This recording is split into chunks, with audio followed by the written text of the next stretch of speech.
আমরা অনেকেই আমাদের বাবা মার লাশ দাফন করতে যেতে পারিনি, আমাদের সন্তান মারা গিয়েছে, সন্তানের লাশ দাফন করতে যেতে পারিনি।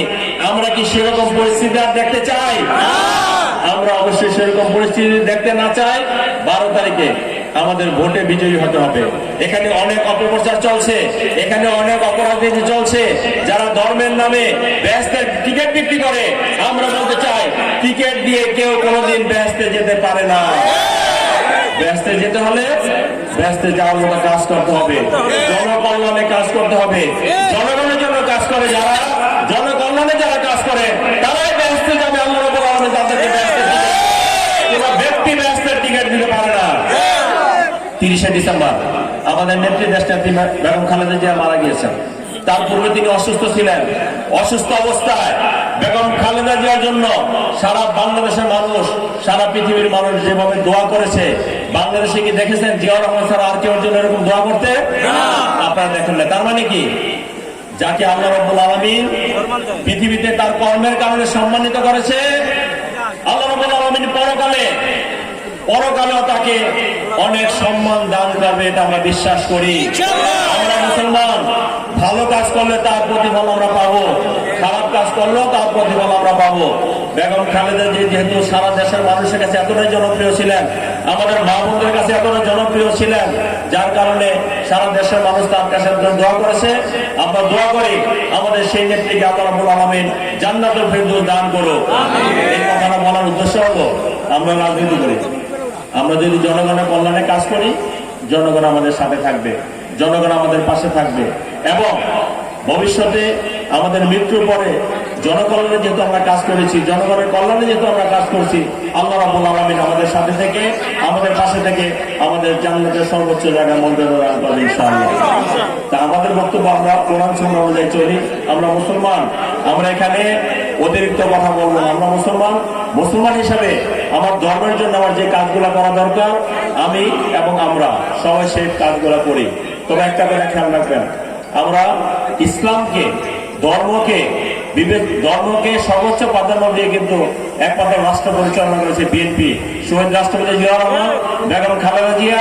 এবং আগামী দিনে আমাদের নেতা জনাব তারেক রহমান, আল্লাহ রাব্বুল আলামিন যদি তাকে প্রধানমন্ত্রী করে, তিনি ইসলামকে সর্বোচ্চ গুরুত্ব দিয়ে রাষ্ট্র পরিচালনা করবেন, সেটা তিনি, সেই কথা তিনি বলেছেন না? সেই জন্য আমরা সেদিকে দৃষ্টি না করে এই এলাকায় আমরা রাজনীতি করি দীর্ঘ বছর। তা আমরা যেহেতু রাজনীতি করে এলাকার মানুষের কল্যাণের জন্য আমরা কাজ করবো। এখানে অনেক ধরনের সমস্যা আছে, সেই সমস্যাগুলো আমরা যখন ভোটারদের কাছে গিয়েছি, ভোটাররা আমাদের আইডেন্টিফাই করেছে যে আমাদের এই সমস্যাগুলো আছে। এখানে ধরেন গ্যাসের সমস্যা আছে, এখানে বিদ্যুতের সমস্যা আছে, এখানে পানির সমস্যা আছে, এখানে কিশোরগঞ্জের সমস্যা আছে, এখানে মাদকের সমস্যা আছে, এখানে দখলবাজদের সমস্যা আছে, এখানে সন্ত্রাসীদের সমস্যা আছে। আমরা যদি জনগণের ভোটে নির্বাচিত হই, আমরা নিজেরা কোনো সন্ত্রাস করবো না, আমরা নিজেরা কোনো অপরাধ করবো না, আমাদের দলের কোনো নেতাকর্মী অপরাধ করবে না। কিন্তু এই তুরাগ থানার অধিবাসীরা কাউকে কোনো অপরাধ করতে সহ্য করবে না, অপরাধ করতে দেবে না ইনশাআল্লাহ। জনগণকে স্বস্তি দেওয়ার জন্য যখন যে কাজটা করা দরকার, সকলকে মিলে ঐক্যবদ্ধভাবে আমরা সেই কাজটা করবো ইনশাআল্লাহ। আপনারা, আমরা ভালো কাজ করব, এটা আপনারা সবাই চান না? আমরা এলাকার উন্নয়ন করবো, এটা আপনারা সবাই চান না? যদি সেটা চান, তাহলে মানুষের ধারে ধারে যেতে হবে, মানুষের কাছে ভোট ভিক্ষা করতে হবে। আমাদের যদি জনগণ কেন ভোট দিবে সেই কথাটা মানুষকে বোঝাতে হবে।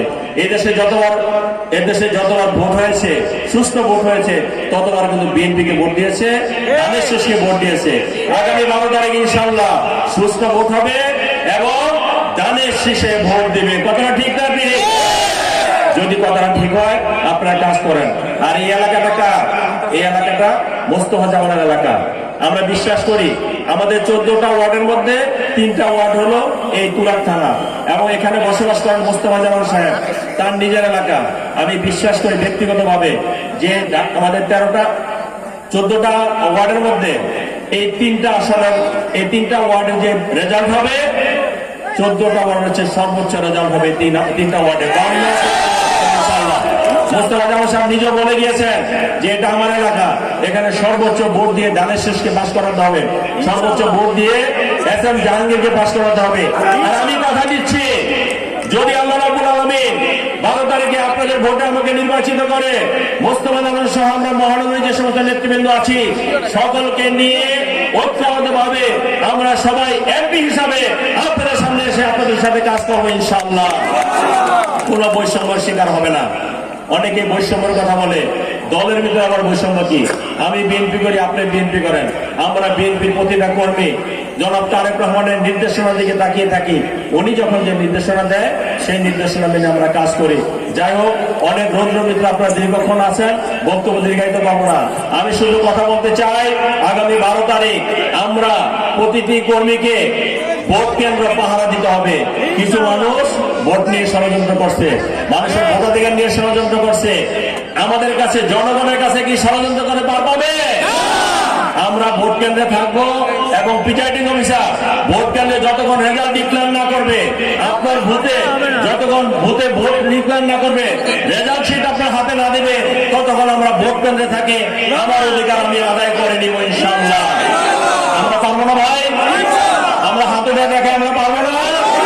অবশ্যই পারবো। এই শক্তি, এই জনতার শক্তি ঐক্যবদ্ধ হয়েছে। আগামী দিনে ভোটের মাধ্যমে, জনগণের ভোটের মাধ্যমে বিএনপিকে ক্ষমতা নিয়ে আসবে ইনশাআল্লাহ।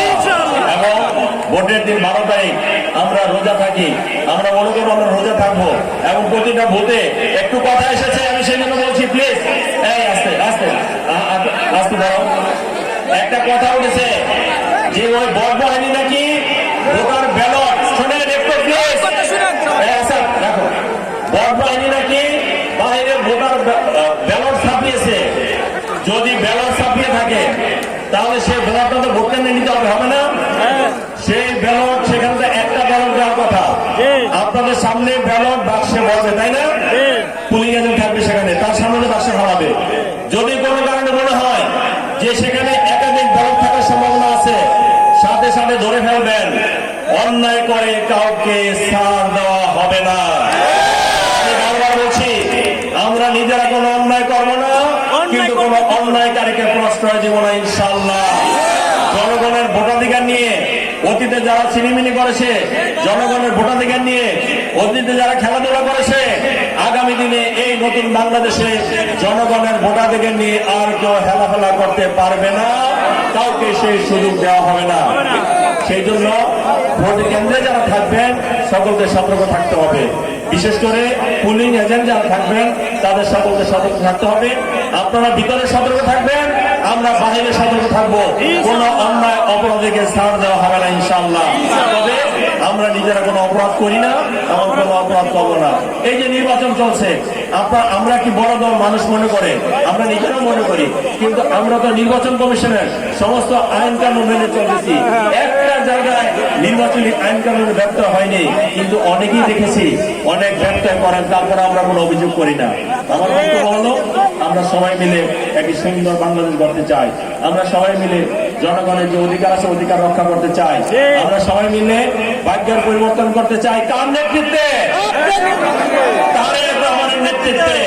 এই যে দেশ বিদেশে তারেক রহমান ঘুরছে, যারা আমাদের জুলাই আগস্টে যে সমস্ত আমাদের সহযোগিতাকে হত্যা করেছে, গুম করেছে, খুন করেছে, নির্যাতনের শিকার হয়েছে, প্রতিটি হত্যাকাণ্ডের বিচার বাংলাদেশের মাটিতে হবে ইনশাআল্লাহ। হাদির মতো মানুষকে হত্যা করেছে, সেই হাদি হত্যার বিচার হবে। আমি শুধু বলতে চাই, যারা সমাজে অপরাধ করেছে তাদের অপরাধী, তাদের বিরুদ্ধে রাষ্ট্র